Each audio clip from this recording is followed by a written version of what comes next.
জানি না তোমরা অশরীরী কিংবা দুষ্টজনকে বিশ্বাস করো কিনা, তবে সেই রাত্রে কি হতে পারতো আমার সাথে অথবা কি ঘটতে পারতো, আজকে আমার জীবনে বাস্তব একটা ঘটনা তোমাদের মাঝে শেয়ার করতে যাচ্ছি।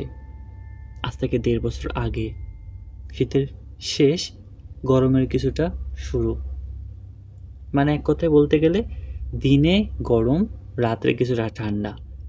সেই রাত্রে আমি পাতলা একটা কম্বল গায়ে দিয়ে শুয়েছিলাম। গভীর রাত, চারিদিকে ঘুটঘুটে অন্ধকার। আমি সাধারণত ঘুমানোর আগে লাইটটা অফ করে ঘুমাইতাম, আর আমার বালিশের পাশেই আমার ফোনটা রেখে দিতাম। তো সে রাত্রে আমার সাথে এরকম কিছু হবে আমি ভাবতে পারিনি। আমি সাধারণত ঘুমানোর আগে দেবদেবীর নাম অনুসরণ করেই ঘুমাই, কিন্তু ওই দিন কেন জানি না আমি সেদিন এমন কিছু করি নাই। আমি ওইভাবেই ঘুমিয়ে পড়ছিলাম। তো তোমরা হয়তোবা অনেকেই দেখছো মুভিতে অথবা নাটকে যে কিছু একটা নিয়ে যায় টান দিয়ে। তো আমি ওই সময়টায় বেশি হরর নাটক মানে আহর যেটা বলে আহর দেখতাম, তারপর হরর মুভিগুলো দেখতে পছন্দ করতাম, এখনও পছন্দ করি, বাট এখন তেমন একটা দেখার সময় হয় না বলে দেখি না। তো ওই দিনও সম্ভবত এমন কিছু একটা করছিলাম, নাটক হয়তো বা দেখছিলাম, হরর নাটক দেখছিলাম। যাই হোক, তখন ওইভাবে ঘুমাইছি ভাই। তখন আমার ঘুমের ঘরেই মনে হচ্ছিল যে আমার মানে পাশে কেউ একটা যাচ্ছে, কালো ছায়ার মতো, ঘুমের ঘরে মনে হচ্ছে। তারপরে আমার মাথার এইখান থেকে পায়ের দিকে গেছে, পায়ের দিকে যাওয়ার পরে থেকে আমি মানে স্বপ্ন দেখতেছি। আর মানে মনে হচ্ছিল জাস্ট স্বপ্ন, কিন্তু স্বপ্নের মধ্যে যে এটা আসলে ঘটে গেছে সেটা বুঝতে পারিনি।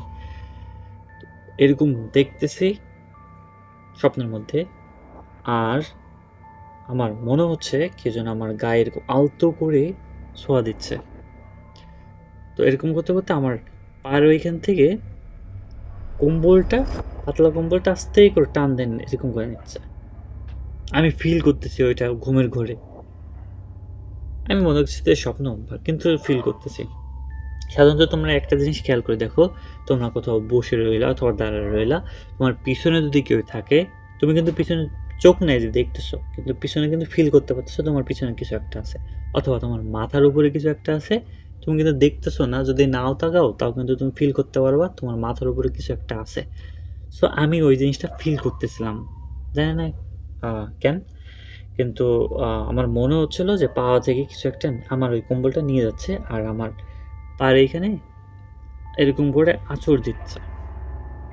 আমি ওই ঘুমের ঘোরেই কেমন যেন মানে কান্না আসতেছে, আর মানে কথা বলতে পারতেছে না। ওই মুহূর্তে আমার ঘুম ভেঙে যায়। আমি এমনি উঠা, ঘুমের ঘোরে উঠা বসে আছি, কথা বলতে পারতেছে না। দমটম মানে কেমনে কি আমি জানি না, বাট কান্না আসছে আমার, কান্না আসতে কানতে পারতেছে না, কথা বলতে পারতেছে না। তো তার কিছুক্ষণ পর যখন আমি স্বাভাবিকভাবেই হই, কিন্তু আমার মনের ভেতর ভয় ভয় কাজ করতেছিল ওই মুহূর্তেটা। আমি আমার মাকে ডাকলাম, মাকে ডাকার পরে মা বললো কী হয়েছে, এরকম করতেছিস কেন? তা মারে আমি ঘটনাটা খুলে বললাম যে এমন এমন আমার পা থেকে কম্বলটা টেনে নিছে, আমার পায়ের এখানে আঁচড় দিছে এমন একটা, কিন্তু আমি আঁচড়ের দাগটা পাইনি। তো আমার ওইখানে যেখানে এরকম মনে হলো যে আঁচড় দিছিল, ঠিক ওইখানটায় আমার এরকম সুশ্রী লাগতেছিল, এমন একটা ব্যাপার হয়েছিল। তারপরে মাকে বলার পরে মা বললো যে ঠিক আছে, ঘুমানোর চেষ্টা করো, সকালবেলা উঠে দেখ কিছু একটা করা যাবে। তো বিশ্বাস করো, আমি ওই দিন রাত্রে ঘুমানোর চেষ্টা করছি, কোনোভাবেই ঘুম আসে না, প্রায় ভোর ভোর হয়ে যায়। কারণ আমি যতটুকু জানি আজান দেওয়ার পর সাধারণত শয়তানেরা অথবা খারাপ কোনো কিছু থাকে না।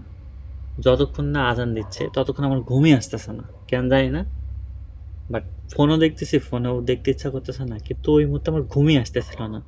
আজান দেয় ঠিক ভোর ভোর টাইমে, তখন আমি ঘুমাই। হতে পারতো সেদিন আমার জীবনের খারাপতম একটা রাত হতে পারতো অনেক কিছুই।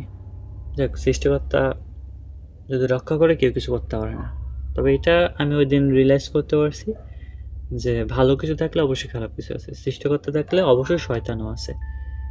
যদিও তাদের আমরা সবসময় বুঝতে পারি না, রিয়ালাইজ করতে পারি না। কিন্তু কিছু সময় মানুষের মাঝে ওইভাবেই হঠাৎ করেই আতঙ্ক নিয়ে আসে, আর হঠাৎ করে কিছু একটা ঘটায় বসে। তো আমার জীবনে একটা চরম একটা সত্য ঘটনা, যেটা আমি ওই রাতে বুঝতে পারছি।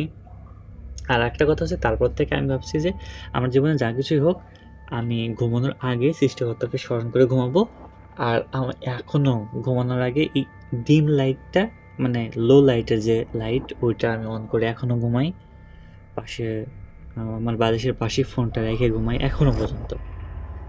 এই ওই দিনের পর থেকে আমার, মানে ওই রাতের পর থেকে আমার সে কেমন লাগছে। আর সকালবেলা ওইটা বলছে যে যাক, তোমাদের জীবনে যদি এমন কোনো ঘটনা ঘটে থাকে অবশ্যই কমেন্টে জানিও, সেটা রিপ্রেজেন্ট করার চেষ্টা করব। আমার জীবনের সবচেয়ে খারাপতম একটা রাত ছিল ওই রাতটা। আমি কখনো ভুলতে পারবো না, এখনো গাও শিহরিত হয়ে যায় ওই রাতের কথা ভাবলে।